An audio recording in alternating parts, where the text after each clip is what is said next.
ಅರೆ, ಇದು 2 ವರ್ಷಗಳ ಹಿಂದೆ ನಡೆದ ಘಟನೆಯಲ್ವಾ? ಬೆಂಗಳೂರಿನ ಟೌನ್ ಹಾಲ್ ಎದುರು ಈ ಘಟನೆ ನಡೆದಿತ್ತು. ಎಸ್, ನಿಮ್ಮ ಊಹೆ ಸರಿ. ಆದರೆ ಈಗ್ಯಾಕೆ ಈ ವಿಷಯ? ಅದನ್ನು ಹೇಳೋಕೆ ಮುಂಚೆ ಪಶ್ಚಿಮ ಬಂಗಾಳ ಸಿಎಂ ಸುವೇಂದು ಅಧಿಕಾರಿ ಅಲ್ಲಿನ ಅಸೆಂಬ್ಲಿಯಲ್ಲಿ ಏನ್ ಹೇಳಿದ್ರು ನೋಡಿ. তারপরে মাতা কালীকে প্রিজন ভ্যানে তুলে থানায় নিয়ে যায়। আইপিএস কোটেশ্বর রাওকে সাসপেন্ড ঘোষণা করলাম। ಇವರು ಏನ್ ಹೇಳ್ತಾ ಇದ್ದಾರೆ ಗೊತ್ತಾ? ಆ ದೇವರ ಮೂರ್ತಿಯನ್ನ ಪೊಲೀಸ್ ವ್ಯಾನ್ಗೆ ಹಾಕಿದವರನ್ನು ಸಸ್ಪೆಂಡ್ ಮಾಡಲಾಗಿದೆ ಅಂತ ಘೋಷಣೆ ಮಾಡ್ತಿದ್ದಾರೆ. ಇದೇನಿದು? ಇವರು ಹೇಳ್ತಾ ಇರೋದು ಬೆಂಗಳೂರಿನ ಟೌನ್ ಹಾಲ್ ಎದುರು ನಡೆದ ಘಟನೆಗೂ ಸುವೇಂದು ಅಧಿಕಾರಿ ನೀಡಿದ ಹೇಳಿಕೆಗೂ ಏನು ಸಂಬಂಧ? ಕನ್ಫ್ಯೂಸ್ ಆಗಬೇಡಿ, ಡೀಟೇಲ್ ಆಗಿ ಹೇಳ್ತೀವಿ ಕೇಳಿ. ಕಾಳಿ ಮಾತೆ ವಿಗ್ರಹ ಪೊಲೀಸ್ ವ್ಯಾನ್ಗೆ ಹಾಕಿದ್ದಕ್ಕೆ ಆಕ್ರೋಶ. ಐಪಿಎಸ್ ಪೊಲೀಸ್ ಅಧಿಕಾರಿಯನ್ನು ಸಸ್ಪೆಂಡ್ ಮಾಡಿದ ಸುವೇಂದು.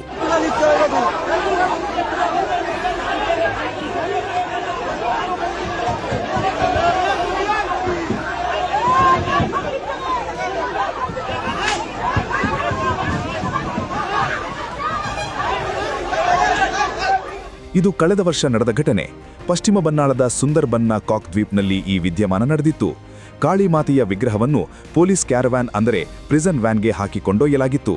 ಆ ಘಟನೆಗೆ ಸಂಬಂಧಿಸಿದಂತೆ ಅಂದಿನ ಐಪಿಎಸ್ ಅಧಿಕಾರಿ ಸೇರಿದಂತೆ ಇತರ ಹಲವು ಪೊಲೀಸ್ ಅಧಿಕಾರಿಗಳನ್ನು ಸಸ್ಪೆಂಡ್ ಮಾಡಿರುವುದಾಗಿ ಮುಖ್ಯಮಂತ್ರಿ ಸುವೇಂದು ಅಧಿಕಾರಿ ಘೋಷಣೆ ಮಾಡಿದ್ದಾರೆ. সুন্দরবন পুলিশ জেলার কাকদ্বীপের সূর্যনগরে কালী পুজোর সময় মাতা কালীর মূর্তি ভাঙা হয়। সেই কালী মাতার মূর্তি অর্থাৎ আস্থাতে আঘাত করার জন্য এলাকার মানুষ প্রতিবাদ করেন। প্রতিবাদ অনেকক্ষণ চলে। বেলা 12টার সময় তৎকালীন সুন্দরবন জেলার পুলিশ সুপার আইপিএস কোটেশ্বর রাওর নেতৃত্বে 500 পুলিশ গিয়ে জনতাকে ছত্রভঙ্গ করে, ব্যাপক লাঠিচার্জ করে।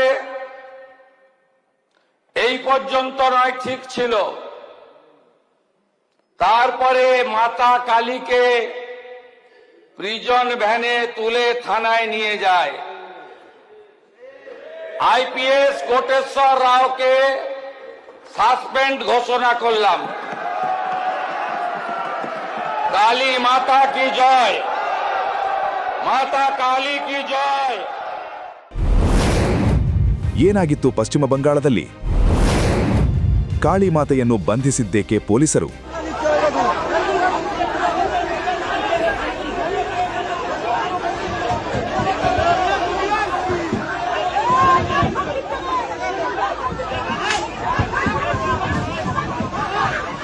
ಹೀಗೆ ಕಾಳಿ ಮಾತೆಯ ಮೂರ್ತಿಯನ್ನು ಪೊಲೀಸ್ ವ್ಯಾನ್ ಒಳಕ್ಕೆ ಹಾಕ್ತಾ ಇರೋದರ ಹಿಂದೆ ದೊಡ್ಡ ಕಥೆಯೇ ಇದೆ. ಅದು ಕಳೆದ ವರ್ಷದ ಕಾಳಿ ಪೂಜೆಯ ಸಂದರ್ಭ. ಸುಂದರ್ಬನ್ ಜಿಲ್ಲೆಯ ಕಾಕ್ ದ್ವೀಪ್ನಲ್ಲಿ ದುಷ್ಕರ್ಮಿಗಳು ದೇವಿಯ ವಿಗ್ರಹವನ್ನು ಹಾನಿಗೊಳಿಸಿದ್ದರು. ಇದನ್ನು ಹಿಂದೂಗಳು ಪ್ರತಿಭಟಿಸಿದ್ದರು. ಆಗ ಸನಾತನಿಗಳ ಮೇಲೆಯೇ ಲಾಠಿಚಾರ್ಜ್ ನಡೆಸಲಾಗಿತ್ತು.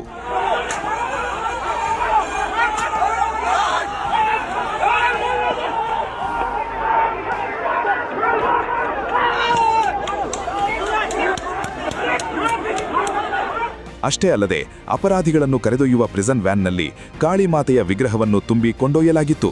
ಈ ದೃಶ್ಯಗಳು ವೈರಲ್ ಆಗಿ ಲಕ್ಷಾಂತರ ಹಿಂದೂಗಳ ಮನಸ್ಸಿಗೆ ತೀವ್ರ ಆಘಾತವನ್ನುಂಟು ಮಾಡಿದ್ದವು. ಹಿಂದೂಗಳ ಭಾವನೆಗೆ ಅಂದು ಆದ ಧಕ್ಕೆಗೆ ಇಂದು ಸುವೇಂದು ಅಧಿಕಾರಿ ಆಕ್ಷನ್ ತೆಗೆದುಕೊಂಡಿದ್ದಾರೆ. ಐಪಿಎಸ್ ಅಧಿಕಾರಿ ಕೋಟೇಶ್ವರ ರಾವ್ ಸೇರಿದಂತೆ 5 ಪೊಲೀಸ್ ಅಧಿಕಾರಿಗಳನ್ನು ಸಸ್ಪೆಂಡ್ ಮಾಡಿದ್ದಾರೆ. ಸನಾತನ ಧರ್ಮ ಮತ್ತು ಆಚರಣೆಗಳಿಗೆ ಧಕ್ಕೆ ತರುವವರಿಗೆ ಕಾದಿದೆ ಗ್ರಹಚಾರ ಅನ್ನೋ ಸಂದೇಶವನ್ನು ಇಡೀ ರಾಜ್ಯಕ್ಕೆ ರವಾನಿಸಿದ್ದಾರೆ. ಕರ್ನಾಟಕದಲ್ಲೂ ನಡೆದಿತ್ತು ಗಣೇಶನ ಬಂಧನಕ್ಕೆ ಕಾರಣವಾಗಿತ್ತು ನಾಗಮಂಗಲ ಗಲಭೆ.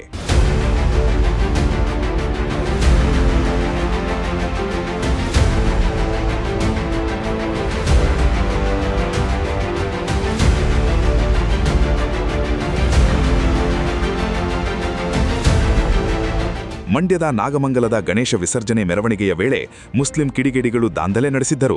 ಕಲ್ಲು ತೂರಾಟ, ಅಂಗಡಿ ಮುಂಗಟ್ಟುಗಳ ದಹನ ಮತ್ತು ಹಿಂಸಾವರ್ಷ ನಡೆದಿತ್ತು.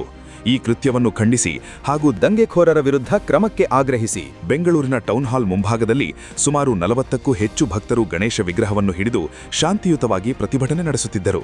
ಪ್ರತಿಭಟನಾಕಾರರನ್ನು ಚದುರಿಸಲು ಪೊಲೀಸರು ಕಂಡುಕೊಂಡ ಕ್ರಮವೇ ಗಣೇಶನ ಬಂಧನ.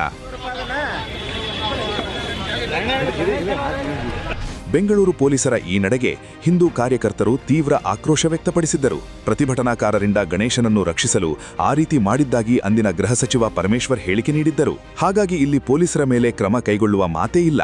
ಯಾಕಂದ್ರೆ ಇಲ್ಲಿ ಇರೋದು ಕಾಂಗ್ರೆಸ್ ಸರ್ಕಾರ. ಜೊತೆಗೆ ನಾಗಮಂಗಲದಲ್ಲಿ ದಾಂಧಲೆ ನಡೆಸಿ ಹಿಂದೂ ಅಂಗಡಿ ಮುಂಗಟ್ಟುಗಳಿಗೆ ಬೆಂಕಿ ಇಟ್ಟ ಕಿಡಿಗೇಡಿಗಳಿಗೆ ಇನ್ನೂ ಶಿಕ್ಷೆಯಾಯಿತೋ ಇಲ್ಲವೋ ಯಾರಿಗೂ ಗೊತ್ತಿಲ್ಲ. ಆದರೆ ಬಂಗಾಳದಲ್ಲಿ ಹಾಗಲ್ಲ. ಸುವೇಂದು ಅಧಿಕಾರದಲ್ಲಿ ಹಿಂದೂಗಳ ಧಾರ್ಮಿಕ ಭಾವನೆಗೆ ಆದ್ಯತೆ ಇದೆ. ಇಲ್ಲಿ ಅದೆಲ್ಲ ಇಲ್ಲ. ಬಂಗಾಳಕ್ಕೂ ಕರ್ನಾಟಕಕ್ಕೂ ಅಷ್ಟೇ ವ್ಯತ್ಯಾಸ. ನೀವೇನಂತೀರಿ?